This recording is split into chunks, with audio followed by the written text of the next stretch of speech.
थांबा थांबा थांबा, काहीतरी बघूनच जावा. विषय काय झालाय भावानो, बरोबर खिडकीच्या मध्ये कुठल्या तर पक्षानं घरट घातलंय आणि त्यात अंडी घातली ती. आता कुठल्या पक्षाची आहे ती तर काय माहित नाही, पण अंडी तुम्ही बघा. आणि तुम्हीच कमेंट करून सांगा की कुठल्या पक्षाची आहे ती.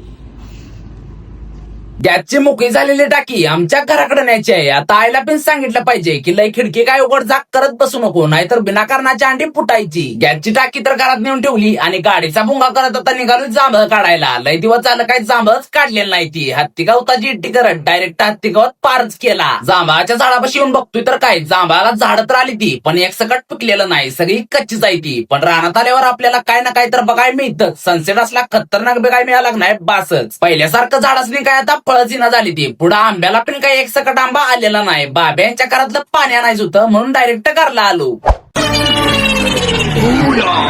पाणी आणायचे आलोय ते अजून काय घरला केलेलंच नाही. आता घरला जर का गेलो तर घरातली पाण्यात घालून मारतील.